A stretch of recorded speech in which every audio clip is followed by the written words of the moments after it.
कहते हैं मौत के हाथ में कमान, ना बूढ़ा देखे ना जवान। ऐसी सूरत हाल शहर कराची की है, जहां पर ट्रैफिक हादसों में दिन ब दिन इजाफा होने लगा है। कयूमाबाद में तेज रफ्तार ट्रक ने खातून समेत 3 अफराद की जान ले ली। 2 बच्चे जख्मी हुए, जबकि गुज़िश्ता रोज लियारी एक्सप्रेसवे पर हादसे का एक जख्मी सिविल अस्पताल में इंतकाल कर गया। कयूमाबाद में तेज रफ्तार ट्रक ने खातून समेत 3 अफराद की जान ले ली। रुक जा। कराची में ट्रैफिक हादसात मामूल बन गए। ज़ेरे मुरम्मत सड़कें आवाम के लिए मौत का पैगाम लाने लगी। कराची के इलाके कयूमाबाद में तेज रफ्तार ट्रक बेकाबू होकर शहरियों पर चढ़ दौड़ा। हादसे के नतीजे में खातून समेत 3 अफराद जहां बहक 2 बच्चे जख्मी हो गए। ट्रक ड्राइवर ने 2 मोटरसाइकिल सवारों को टक्कर मारी और तेज रफ्तारी के साथ भागने की कोशिश की, जिसके नतीजे में यह हादसा पेश आया। ट्रक ड्राइवर मौके से फरार हो गया। दूसरी जानिब लियारी एक्सप्रेसवे पर हादसे का एक जख्मी सिविल अस्पताल में इंतकाल कर गया। गुज़िश्ता रोज लियारी एक्सप्रेसवे पर तेज रफ्तार कार पुल के नीचे 25 फीट गहरी खाई में जा गिरी थी। मुफिनाक हादसे में टैक्सी ड्राइवर समेत 3 अफराद जाँ बहक और एक शख्स जख्मी हुआ था। कराची के इलाके कयूमाबाद में तेज रफ्तार ट्रक बेकाबू हो गया, कई मोटरसाइकिलों को रौंद डाला। सारी सूरत हाल पर मजीद बात करेंगे नुमाइंदा न्यूज़ रजब अली से। रजब अली, आप बताइएगा क्या मजीद तफसीलात इस सारे वाक़े के सामने आ रही हैं? डीआईजी ट्रैफिक ने भी दौरा किया मौके का, क्या बात की उन्होंने?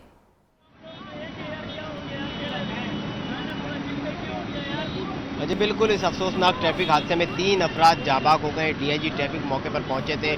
उन्होंने तमाम जो है वो वाक़यात का जायज़ा लेने के बाद मीडिया से गुफ्तगू की। उन्होंने कहा कि इब्तदाई तौर पे जो है वो जो मालूमात हुई है उसमें जो है ये कि ट्रक ने जो है वो 3 अफराद को कुचल दी है और इस हवाले से मज़ीद मालूमात भी हासिल की जा रही है। एक सवाल के जवाब में उनका ये कहना था कि ये 10 व्हीलर ट्रक है जिसपे कंटेनर लदा हुआ था और ये ड्राइवर से बेकाबू होकर लोगों पर चढ़ा है। इस हवाले से जब साफियों ने ये पूछा कि ओवरलोड जो है वो गाड़ियों की और जो है वो हेवी गाड़ियों का जो है वो दाखिला शहर में ममनू है, तो उसका जवाब उन्होंने देते हुए कहा कि ये 10 व्हीलर ट्रक है और 10 व्हीलर तक की जो है वो शहर के अंदर दिन में दाखिले पे पाबंदी नहीं है। जबकि 10 व्हीलर से ज़्यादा बड़ी जो गाड़ियां हैं जिसमें ट्रक और ट्रालर दीगर जो 12 व्हीलर और 12 व्हीलर से जायद व्हील की हामिल गाड़ियां जो है उनके दाखिले पर पाबंदी है। इस हवाले से ट्रैफिक हादसे के हवाले से जो हमारी जो बात हुई है यहाँ पर ईदी के रजाकार से जो बात हुई, जो कि वाकई का नहीं शायद उसका ये कहना था कि ये ट्रक जो है तेज रफ्तारी से कोरंगी इंडस्ट्रियल एरिया जाम सादिक पुल से ये उतरा है और यहाँ से कयूमाबाद से ये डिफेंस की तरफ मुड़ना था।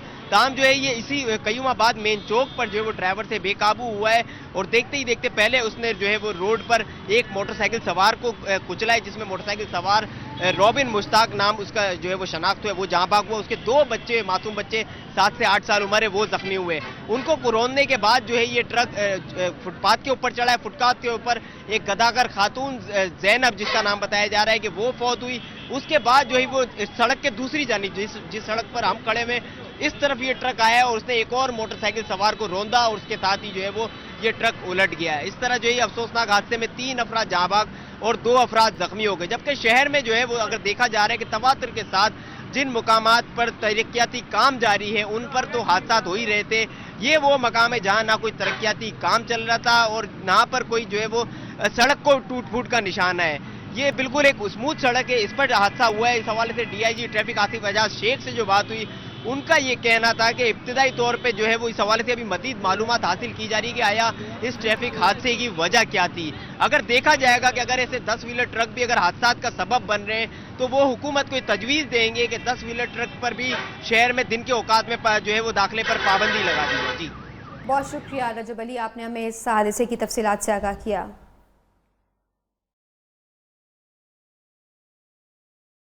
और आपको बताएं कि कराची की बेशतर सड़कें शहरियों और मुसाफिरों के लिए एक इम्तिहान बन गई हैं। सड़कों पर मुरम्मती काम का आजाब तो एक तरफ, दूसरी जानब हैवी ट्रैफिक ने भी आवाम का जीना मुहाल करके रख दिया है। मजीद इस हवाले से बात करेंगे नुमाइंदा न्यूज़ कामरान सुहेल हमें बताएंगे कि क्यों इस वक्त हैवी ट्रैफिक शहर में चल रही है दिन के वक्त भी। कामरान बताइएगा इस हवाले से क्या रूल्स को फॉलो नहीं किया जा रहा?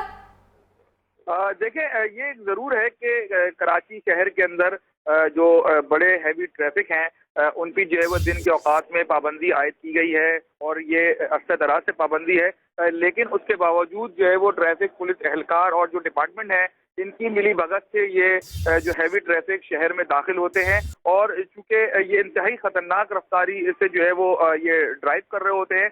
आज एक इतना अहम वाकया जो पेश आया जिसमें 3 अफराद जो है वो लुक़मा अजल बने, जाबाक हुए। लेकिन इसकी जो सूरत हाल जो ये है कि जो ट्रैफिक पुलिस एहलकार हैं, कहा यह जाता है कि वो पैसे लेकर जो है वो उनको शहर में दाखिल होते हैं, क्योंकि रात के औकात में जो है वो टाइम बहुत ज्यादा होता है। दिन के औकात में भी ये ट्रैफिक जो है वो हैवी ट्रैफिक चलते हैं जो कि हादसे का सबब बनते हैं। जब ये हादसा हो जाते हैं जिसके बाद जो है वो थोड़ा सा हुकूमत की तरफ से, इंतजामिया की तरफ से, ट्रैफिक पुलिस की तरफ से जो है वो कामरान सुहेल, आप हमें तफसीलात से आगाह कर रहे थे, आप हमारे साथ मौजूद रहिएगा। पाकिस्तान तहरीक इंसाफ के रहनुमा इमरान इस्माइल हमारे साथ मौजूद हैं, उनसे भी बात करते हैं मजीद इसी हवाले से। इमरान इस्माइल साहब, क्या कहेंगे आप? कराची शहर में हैवी ट्रैफिक पर पाबंदी है तो बड़े बड़े ट्रक और ट्रॉलर शहर में कैसे दाखिल हो जाते हैं? देखिए, ये डायरेक्टली रिश्वत दे के चलते हैं सारे मामला, और ये मौत के फरिश्तों की तरह घूम रहे होते हैं। ये स्कूल का टाइम है, बच्चे स्कूल से आ रहे होते हैं, खुदा न खास्ता किसी गाड़ी भी टर्न ओवर हो सकता था। इसमें इशू ये है कि जो हमारी ट्रैफिक पुलिस है या हमारी जो ट्रैफिक के आला अफसरान है, वो बाकायदा इनसे भत्ता लेके, पैसे लेके इनको अलाउ करते हैं। ये तो बड़ा खुला केस है, बताइए कैसे दाखिल हो गया बगैर ट्रैफिक पुलिस के? अगर ये 3 आदमी की जिंदगी आज इसने जाया कर दी। अब मैं खुद जाके डीआईजी ट्रैफिक से मिला, मैंने जाके उनको रिक्वेस्ट की, रिटन एप्लीकेशन दी कि जी ये सरिया जिस तरह ट्रकों पे जाता है पीछे लटक रहा होता है, ये मोटरसाइकिल वाले घुस जाते हैं अंदर, ये बेचारे मर जाते हैं इसके ऊपर, इनको भी बंद करें। ये सारे इनको ड्राइवर का यूनिफॉर्म हो, जैसे ही एक्सीडेंट होता है ड्राइवर उधर के भाग जाता है या लोगों को नेक्स्ट जाता है, पता ही नहीं लगता, बिकॉज उसका यूनिफॉर्म नहीं है। कोई दुनिया के अंदर इस तरह की चीजें होती हैं। मेरा ख्याल है कि ये इस वक्त तो सीधा डीआईजी ट्रैफिक या आईजी ट्रैफिक को रिजाइन करना चाहिए को कम से कम हमारे सीएम को जो चाहिए कि उसको सैक करें। कि कैसे इस तरह ये एक नहीं है, ये हजारों की तादाद में घूम रहे हैं शहर के अंदर। जब अच्छा, पे ये आ नहीं सकते यहाँ पे, इनके ऊपर पाबंदी है, ये रात 8 बजे से पहले शहर के अंदर दाखिल नहीं होते। ठीक है इमरान इस्माइल साहब, यहाँ पर ये बताइएगा कि शहर कायद में ट्रैफिक के जो हादसात हैं इनकी शरह में इजाफा होता हुआ हम देख रहे हैं, किस तरीके से इन हादसात को कंट्रोल किया जा सकता है? आप क्या सजेस्ट करेंगे? कोई नई रॉकेट साइंस की जरूरत नहीं है, सिर्फ कानून की इम्प्लीमेंटेशन की जरूरत है। कानून तो सारे बने हुए हैं, सिर्फ कानून की इम्प्लीमेंटेशन की जरूरत है। थोड़ी सख्ती करें, इनको बाहर रोकें, ये कोई बहुत बड़ी चीज नहीं है। अगर आप इतना बड़ा पुलिस का अमला चला रहे हैं, जो आपको कानून बना के दिया हुआ है, इनको बाहर रोकें। ये जो सब सामने साफ नजर आ रहा है कि क्योंकि थाने बिकते हैं, रिश्वतें चलती हैं, पोस्टिंग बिकती है, उन्होंने अपने ऊपर देना होता है, वहां से मिनिस्टर से ऊपर पैसे जा रहे होते हैं, एक चीज कर उसके हिसाब से ये जिंदगी लोगों की दाव पे लगी हुई। अच्छा इमरान इस्माइल साहब, एक जानिब तो हम ये भी देखते हैं कि जो जिस तरीके से अब हम जो है वो देख रहे हैं कि ट्रैफिक पुलिस को कराची में जो है वो तनकीद का निशाना बनाया जा रहा है, आप भी यही बात कर रहे हैं, लेकिन इससे पहले अगर हम देखें तो यही ट्रैफिक पुलिस है जो कि अपने फ़राइज़ मनसब भी अदा कर रही होती है और गोलियों का निशाना भी बनती है। तो क्या हमें जो है वो हतमी तौर पर ट्रैफिक के निज़ाम को और ट्रैफिक पुलिस को ही तनकीद का निशाना बनाना है? जाहिर है, इन्हीं का जिसका जिम्मा है उसी से बात करेंगे ना। देखिए, अगर उसको ट्रैफिक वार्डन को अगर गोली मार के कोई जा रहा है तो जिम्मेदार कौन है? लॉ एनफोर्समेंट एजेंसी पुलिस ही तो है, दूसरी पुलिस की जिम्मेदारी। तो पुलिस का एक जैली इदारा है ना, यानी पुलिस का डिपार्टमेंट ही है ना ट्रैफिक पुलिस। ये और कौन है? पुलिस ही जिम्मेदार है। ठीक है, मैं आपसे फिर वही कहूंगा कि जहाँ पे थाने बिकते हो, जहाँ पे एसएचओ की पोस्टिंग तबादले जो है पैसों पे होते हो, जहाँ पे पॉलिटिकल एफिलिएशन के थ्रू ये काम किए जाए, वहाँ पे इंसानों की जिंदगी महफूज नहीं रहती है। और ये उसी का साफ कहना है, चाहे वो एक आम आदमी की जिंदगी हो, पुलिस वाले की जिंदगी हो या किसी गवर्नमेंट अफसर की जिंदगी। जिंदगी तो जिंदगी होती है।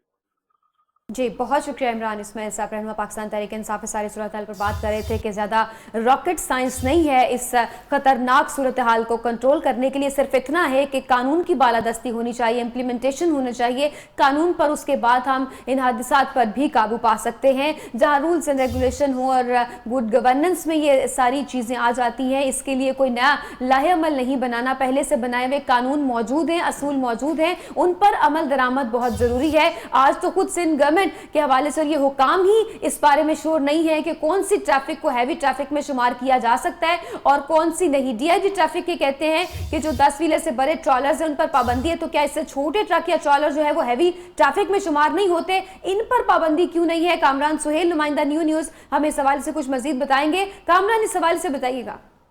देखिए, एक तो चीज ये है कि जो ड्राइवर जो हजरात होते हैं हैवी ट्रैफिक के, एक तो उनकी तरबियत का भी कोई इंतजाम नहीं किया जा सकता, क्योंकि जब जो कंटेनर जो है वो इन ट्रकों पर लादे जाते हैं तो उनमें हुक नहीं होता। कहा क्योंकि हुक इसलिए नहीं लगाया जाता कि अगर वो मोड़ काटेंगे तो जो है वो वजन की वजह से जो है वो ट्रक जो है वो उलटने का खदशा होता है। लेकिन ड्राइवरों को जब शहर के अंदर ये दाखिल होते हैं तो इनको कहा जाता है कि इंतहाई स्लो ड्राइव की जाए। लेकिन जो ट्रक ड्राइवर होते हैं, कंटेनर के ड्राइवर होते हैं, हैवी ट्रैफिक के जो ड्राइवर होते हैं, ये तेज रफ्तारी से चलाते हैं, जिसकी वजह से शहर में वैसे ही जो तरक्याती काम चल रहे हैं, सड़कें जो है वो उधड़ी हुई हैं। जैसे ही ट्रक वहां पर जाते हैं तो वो थोड़ा जम करते हैं, जिसकी वजह से कंटेनर भी गिरते हैं और ड्राइवर से जो है वो ट्रक बेकाबू पे होता है। जैसे आज ये वाकया हुआ है कि शहर के अंदर जो है वो पाबंदी के बावजूद ये हैवी ट्रैफिक दाखिल होती है और तेज रफ्तारी के बाद जो है वो इसने मोटरसाइकिल सवार को रौंदा और अपनी जान बचाने के लिए जो है वो उसने तेज मजीद अपना कंटेनर को तेज किया, जिसकी वजह से आगे जाके वो पलट गया है। और ये तमाम सूरत हाल जो है वो आए दिन इस तरह के हादसा होते रहते हैं। ट्रैफिक पुलिस जो है वो इसके ऊपर बयानात जरूर देती है, लेकिन अमली तौर पर इक़दाम नहीं किए जाते। वज़ीर आला सिंध ने भी जो है वो इसका नोटिस लिया, लेकिन ये नोटिस जो है वो नोटिस की हद तक ही होता है, अमली तौर पर इक़दाम नहीं होते। चूंकि अब से कुछ दिनों पहले जो है वो बस का एक हादसा हुआ था, जिसके बाद जो है वो काफी शोर उठा था और ये कहा गया था कि जो है वो अब ट्रैफिक कवानीन पर जो है वो अमल दरामद किया जाएगा। लेकिन आज का ये वाकया हुआ है कि एक ड्राइवर जो थे अपनी जान बचाने के लिए 3 मोटरसाइकिल को उसने रोंदा है, जिसके बाद आगे जाके ये ट्रक पलटा है।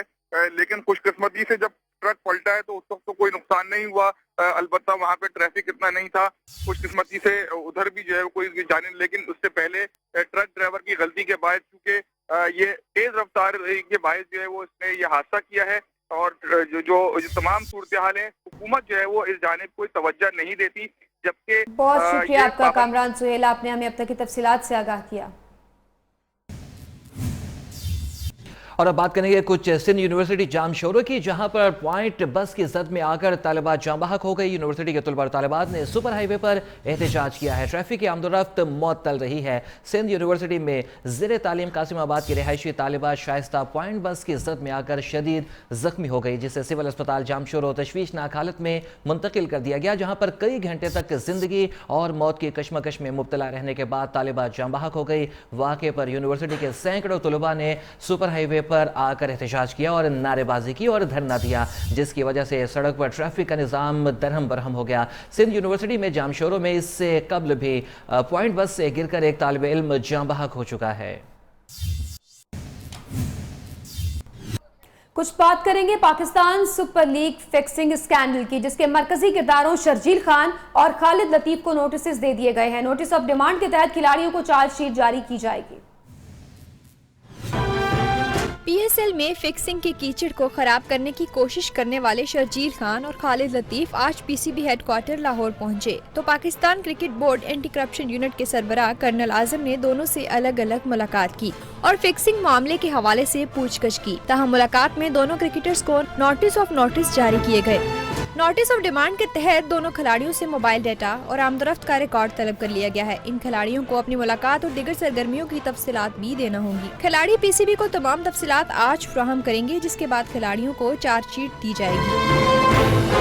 चार्जशीट मिलने के 14 रोज तक खिलाड़ी अपना जवाब जमा करवाने के पाबंद होंगे, जिसके बाद दोनों पीसीबी की जानिब से खिलाड़ियों पर फर्द जुर्म आयद करते हुए उनकी सजाओं का फैसला किया जाएगा। पीएसएल के दूसरे एडिशन के आगाज में ही शर्जील खान और खालिद लतीफ को फिक्सिंग करने के इल्जाम में अबूरी तौर पर मुअत्तल कर दिया गया था। अहम खबर से आपको आगाह करें, आपको बताएं कि मेयर कराची वसीम अख्तर ने पाकिस्तान क्रिकेट बोर्ड को पीएसएल का फाइनल कराची में कराने की पेशकश कर दी है। मेयर कराची वसीम अख्तर ने पाकिस्तान क्रिकेट बोर्ड को पीएसएल का फाइनल कराची में कराने की पेशकश कर दी है। कहते हैं कराची खेलों के हवाले से महफूज शहर है, यहाँ पीएसएल का फाइनल कराएं, सिक्योरिटी हम देंगे। और उनका ये भी कहना है कि पाकिस्तान में इंटरनेशनल क्रिकेट की बहाली के लिए जो मुमकिन हुआ करेंगे।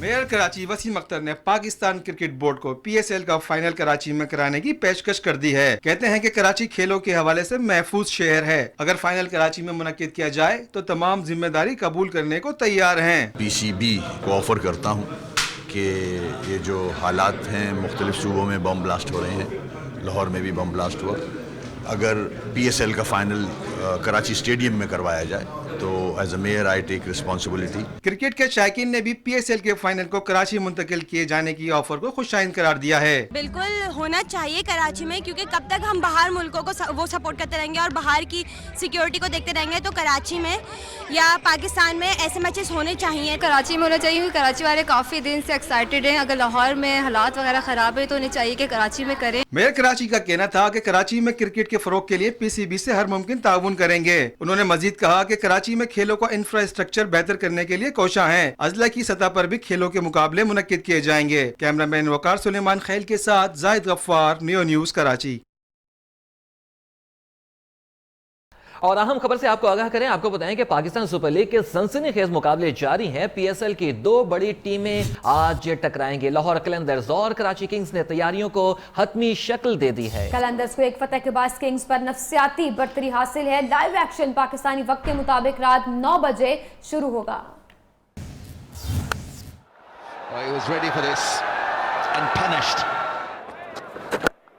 शारजा में एक बार फिर होगी छक्कों और चौकों की बरसात। लीग के 8वें मैच में कराची किंग्स और लाहौर कलंदर्स की टीमें पाकिस्तानी वक्त के मुताबिक रात 9 बजे ही मद्दे मुकाबिल होंगी।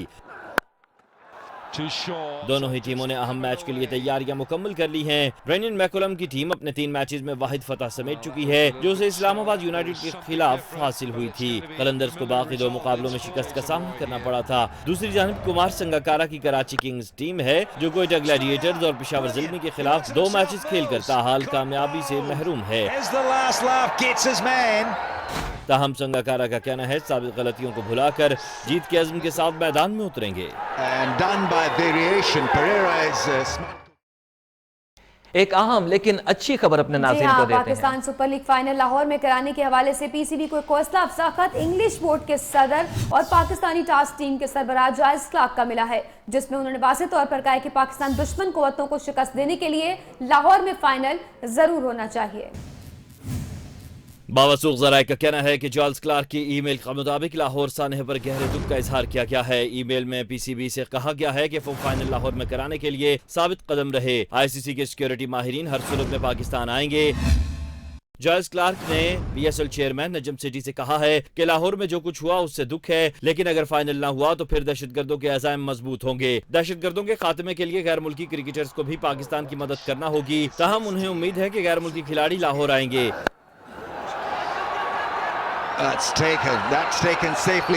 क्लार्क ने 2 हफ्ते पहले ICC के सिक्योरिटी माहिर के साथ पाकिस्तान का दौरा किया था और ICC इजलास में उसकी बहुत अच्छी रिपोर्ट दी थी। दूसरी जानिब PCB ने फाइनल के लिए होमवर्क शुरू कर दिया है। नजम सेठी कहते हैं कि 25 फरवरी का ड्राफ्ट बहुत अहम है, लेकिन आर्मी चीफ जनरल कमर बाजवा का फाइनल के हवाले से बयान हौसला अफजा है। पाकिस्तान क्रिकेट बोर्ड ने 5 फ्रेंचाइजीज के मालिकान को भी अपने गैर मुल्की खिलाड़ियों को कायल करने का टास्क दे दिया है।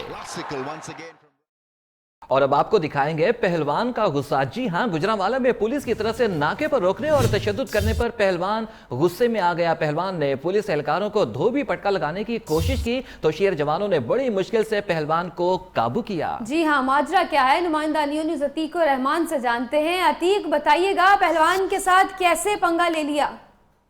जी, ये भोला पहलवान है गुजरांवाला का, लेकिन इतना भी भोला नहीं है कि पुलिस के नाके पर रुककर उनकी जो बातें हैं वो बर्दाश्त कर सके।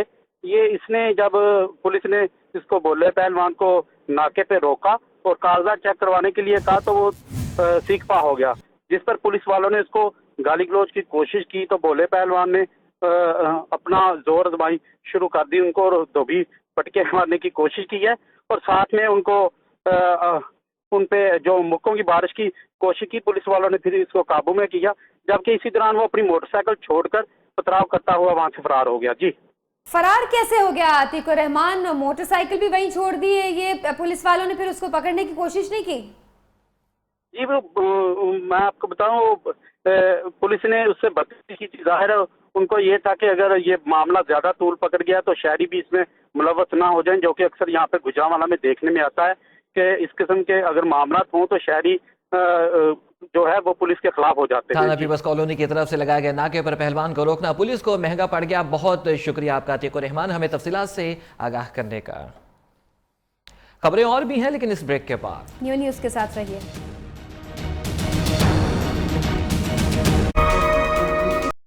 Welcome back. न्यूज अपडेट्स आपने जानी। आपको बताएं कि फौजी अदालतों में तोसी का मामला पार्लिमानी रहनुमाओं का इजलास स्पीकर कौमी असेंबली सरदार अयाज सादिक की सदारत में पार्लियामेंट हाउस में जारी है। आपको बताएं कि हुकूमती ज़राए का कहना है कि आज के इजलास में फौजी अदालतों के मामले पर अहम ब्रेक थ्रू मुतवक्के है। ब्रेकिंग न्यूज से आपको आगाह कर रहे हैं, फौजी अदालतों में तोसी का मामला पार्लिमानी रहनुमाओं का इजलास स्पीकर कौमी असेंबली सरदार अयाज सादिक की सदारत में पार्लियामेंट हाउस में जारी है। नुमाइंदा न्यूज़ जावेद बलोच हमें मज़ीद तफसीलात भी देंगे। जावेद, बड़े ब्रेक थ्रू की तवक्को की जा रही है, क्या इत्तलात है?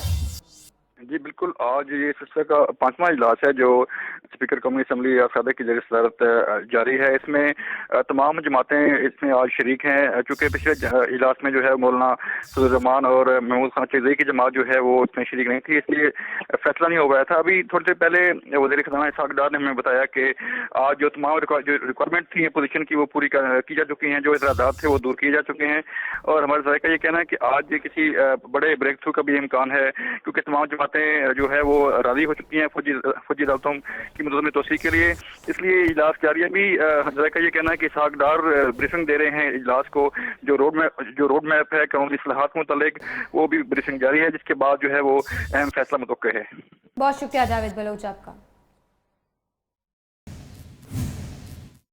और अब बात करेंगे कुछ पानामा हंगामे के हवाले से अहम खबर आपको दें। आपको बताएं कि सुप्रीम कोर्ट में पानामा केस की समाअत मंगल तक के लिए मुलतवी करते हुए चेयरमैन नैब और चेयरमैन एफबीआर को तलब कर लिया गया है। जस्टिस अजमत सईद ने रिमार्क्स दिए हैं कि अदालत का वक्त ज़ाया किया जा रहा है, ऐसा ना हो कि उन्हें फिर से दवाई खानी पड़े। जस्टिस आसिफ सईद खोसा ने एडवोकेट सलमान अकरम राजा से कहा कि इतने बड़े कारोबार और लेन देन का आपके पास कोई हिसाब नहीं है, आप जुआ खेल रहे हैं और जुआ किसी के भी हक में जा सकता है।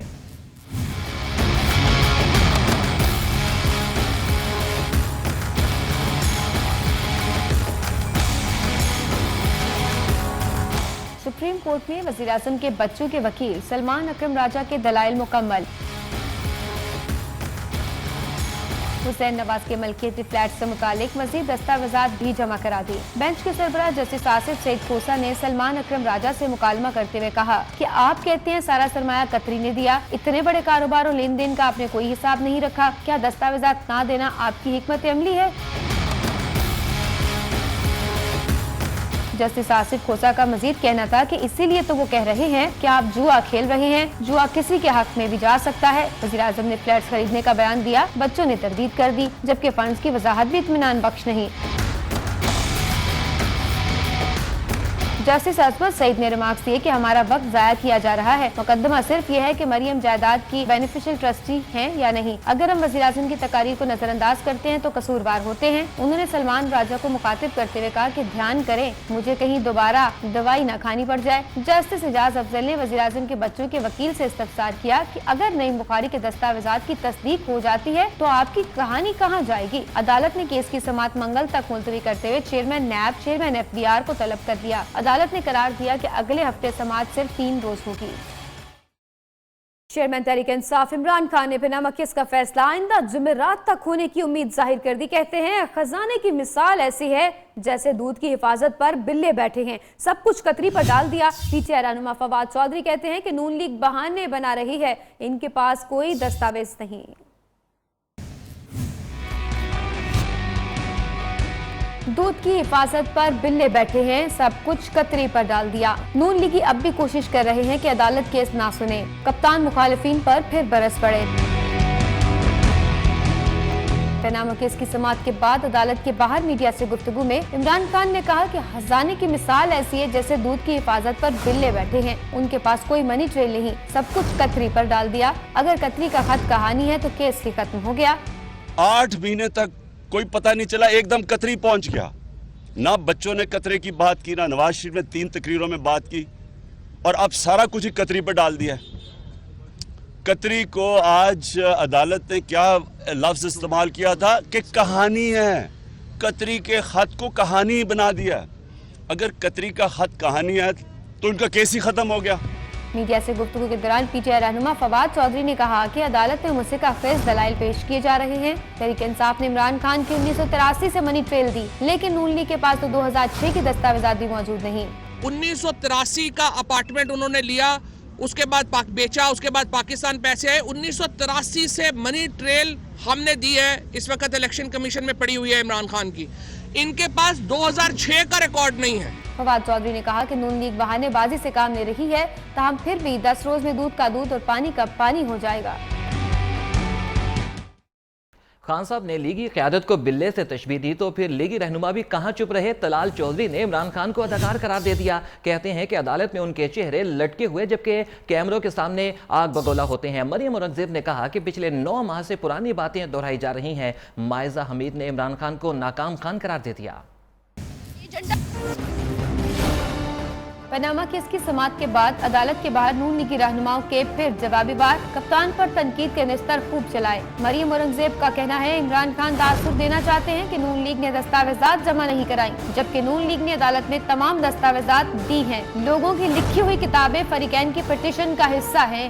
तमाम दस्तावेज जो अदालत के अंदर मौजूद हैं वो शरीफ फैमिली ने प्रोवाइड किए हैं और बार बार इमरान खान साहब कल से एक तासुर देने की कोशिश कर रहे हैं। वो ये तासुर पैदा कर रहे हैं कि शरीफ फैमिली ने एविडेंस और दस्तावेज जमा नहीं कराए। मुस्लिम लीग नून के रहनुमा दानियाल अजीज ने भी खूब दिल की भड़ास निकाली। कहा इमरान खान अदालत में इल्जामात के सबूत पेश नहीं कर सके, वो खुद इलेक्शन कमीशन में 2012 के सबूत पेश करने को तैयार नहीं, जबकि नून लीग से 50 सालों का हिसाब लिया जा रहा है। इमरान खान यू टर्न के मास्टर हैं। लोगों को शायद कोई शकूक व शुबहात थे कि पता नहीं आपकी बात में कोई दनाई है या कुछ सच्चाई है। वक्त के साथ ये साबित हुआ है कि आप कलाबाजी मास्टर हैं, आप यू टर्न मास्टर हैं। लीगी रहनुमा माइजा हमीद भी मौके गनीमत जानते हुए खूब बोली। कहा इमरान खान नाकाम खान है, वो सिर्फ शॉर्टकट ले रहे हैं। खबरें और भी हैं लेकिन इस ब्रेक के बाद यू न्यूज़ के साथ रहिए। वेलकम बैक नाज़रीन, और अब बात करेंगे कुछ लाहौर धमाके के हवाले से। आपको बताएं कि सानिया लाहौर की तहकीकात के लिए GIT ने बाकायदा काम शुरू कर दिया है। मुश्तरका तहकीकाती टीम ने जय वकुआ का दौरा भी किया। इस फाइल में मजीद भी तफसीलात दें। दूसरी जानब FIA ने खुदकुश हमले के लिए हुंडी के जरिए मुंतकली का भी कोच लगाना शुरू कर दिया है, जबकि गोजरा से एक मुलजिम को गिरफ्तार कर लिया गया है। इस सारे मामले में जो FIA ने तहकीकात की है उसमें यह मालूम हुआ है कि हुंडी के जरिए भी रकम मुंतकिल हुई है।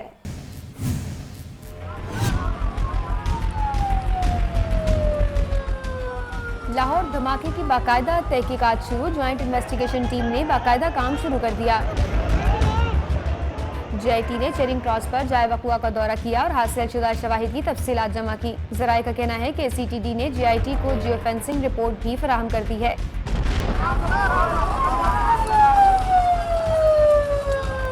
जबकि GIT धमाके के ज़ेरे इलाज जख्मियों से अस्पताल में मुलाकात भी करेगी। दूसरी जानिब खुदकुश हमले में रकम की फराहमी हुंडी के जरिए होने का इंकशाफ हुआ।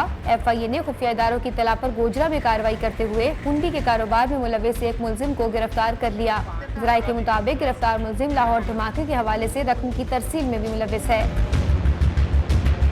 मुलजिम के कब्जे से लाखों रुपए की मुल्की और गैर मुल्की करेंसी और दीगर दस्तावेजात बरामद हुई।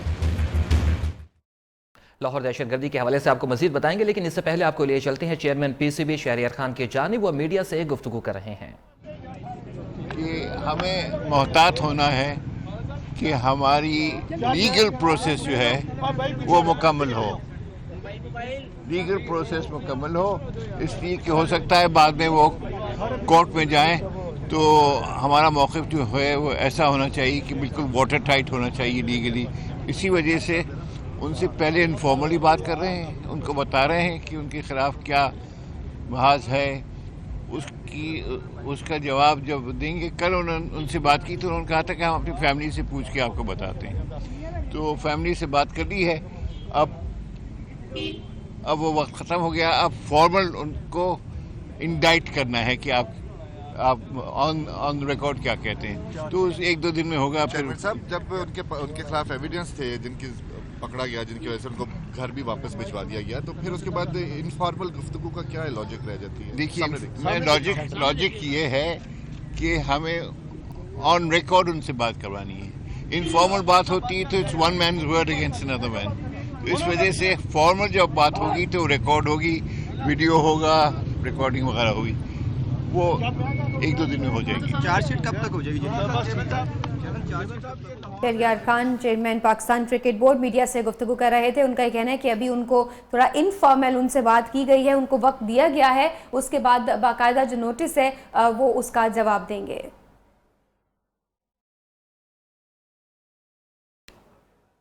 शहर कैद कराची से आपको ब्रेकिंग न्यूज से आगाह करें। आपको बताएं कि कराची में बगदादी पुलिस ने गैंग वॉर का कारिंदा सलाम उर्फ सलामू गिरफ्तार कर लिया है। मुलजिम का कहना है कि गैंग वॉर में भर्ती होने के लिए एक शहरी को कत्ल कराया और कत्ल के बाद 10,000 रुपए इनाम भी दिया गया। लड़के सर थे, इन लोगों ने सर मुझे मेरे भाई को सर टॉर्चर किया था, धमकी दिया था, मुझे बुलाया था सर। ये हरकतें सर मेरे से सर बेगुनाह सर अफराद को सर कत्ल करवाया सर। गैंग वॉर में भर्ती होने के लिए एक शहरी को पहले कत्ल कराया, फिर 10,000 का इनाम भी दिया। ये सलाम और सलामू ने तमाम तर इंकशाफात किए हैं। गैंग वॉर सरगना भत्ताखोरी और कत्ल कराते थे। नुमाइंदा न्यूज़ रजब अली हमें इसकी मजीद तफसीलात से भी आगाह करेंगे। रजब, बताइएगा मजीद क्या इंकशाफ किया गया है इसकी जानिब से? जी बिल्कुल, ये जो है मुलजिम है, बगदादी पुलिस ने इसको गिरफ्तार किया था, सलाम और सलामू, जिसका ताल्लुक गैंग वॉर से था। मुलजिम ने सनसनीखेज इंकशाफात किए। दौरान तफ्तीश मुलजिम ने बताया कि किस तरीके से उसे गैंग वॉर के कारिंदे से अपनी तरफ घसीटा था। उसके अहल खाना को धमकियां देके जबरदस्ती उससे एक शहरी का कत्ल कराया गया और कत्ल कराए जाने के बाद उसे 10,000 रुपए इनाम भी दिया गया। शहर भर से किस तरीके से भत्ता वसूल किया जाता और भत्ते की रकम से किस तरीके से इसकी अय्याशियां करते थे, ये तमाम तर मामला जो है उसने दौरान तफ्तीश इंकशाफात का जिक्र किया है। जबकि वो मुलजिम जो है सलाम और सलामू कत्ल के अलावा इक़दाम कत्ल, डकैतियां, अगवा बराए तावान और भत्ताखोरी की मुतादिद वारदातों में मुलव्विस था। मुलजिम अपने वीडियो बयान में एतराफ़ भी कर रहा है। जी बहुत शुक्रिया रजब अली, आपने अब तक की तफसीलात से आगाह किया। और आपको यहां पर ब्रेकिंग न्यूज से आगाह करें। आपको बताएं कि भारतीय फौजी ने खुदकुशी कर ली है। मकबूजा कश्मीर के शहर सांबा में एक भारतीय फौजी ने खुद को राइफल से गोली मारकर खुदकुशी कर ली। आज सुबह जम्मू श्रीनगर हाईवे पर वाक़ सांबा गैरिजन में फौजी ने खुदकुशी की और भारतीय फौजी की पहचान हवलदार किशन सिंह के नाम से हुई है, जो कि नागपुर का रहने वाला बताया जाता है। भारतीय मीडिया का कहना है कि भारतीय फौजी ने अपने अफसरान की तरफ से रखे जाने वाले नारवा सलूक की वजह से इंतहाई कदम उठाया। मकबूजा कश्मीर में आम शहरियों पर मजालिम ढाने की वजह से भारतीय फौजी नफ्सियाती इमराज का भी शिकार हो जाते हैं और अभी भारतीय फौजी की जानिब से खुदकुशी की गई है। कुछ बात करेंगे मारूफ पॉप सिंगर शहजाद रॉय की, जो कि 40 बरस के हो गए। आज सालगिरह का केक काटेंगे। शहजाद रॉय ने गुलकारी के साथ समाजी शोबे में भी नाम कमाया। तेरा कंगना जब खनके, तेरे पायल जब बोले, तेरे सुंदर माथे की ये बिंदिया जब चमके। गुलकार शहजाद रॉय ने जो गाया खूब गाया। मोहब्बत भरा पहला गीत 1995 में सामने आया। सब लोग कहते तेरी प्यारी अदा मेरा प्यार कहलाए। 22 साल करियर में 6 म्यूजिक एल्बम बनाए, उनमें जिंदगी, तेरी सूरत, दर्शन और रब जाने शामिल हैं। चल पड़ा